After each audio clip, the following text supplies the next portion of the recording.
আসসালামু আলাইকুম। আর একটা নতুন ভিডিও আপনাদের সাথে জানাই। আমাদের ডগি মামা আর আমাদের বিল্লি মামা দেখেন তাদের সাথে কি কমিটিগিরি দেন। তো ডগি মামা কি করে, আরে শালা এই দৌড় দৌড় দৌড় দৌড়, আবার এই যে দেন এই যে আবার দেখাম পালে দৌড় দৌড় পালা পালা পালা পালা, এই যে দেখেন এই দেখেন এই শালা পালা পালা পালা পালা পালা পালা পালা বিলাই পালা, এই করে পালাই গেছে।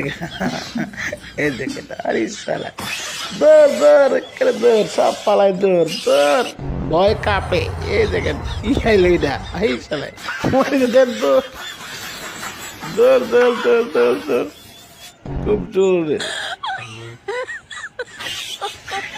দেখেন দেখেন দেখেন দেখছেন দর্শক, একদম আমি তো সারা সুন্দরভাবে খাই ফেলেছি। এই দেখো আমি খাওয়াই পালাই তোর যে আমার কি ভয় দেখাচ্ছে রে, কি ভয় দেখাচ্ছে দেখাচ্ছে একেরে। আর ইশালা এই যে দৌড় দৌড় একেরে আলায় বাজারে বাঁচানো, আর ইশালা দৌড় দৌড় দৌড় দৌড়, এই দেখেন আর ইশালা আবার জোর দিচ্ছে দৌড় দৌড় দৌড় দৌড়।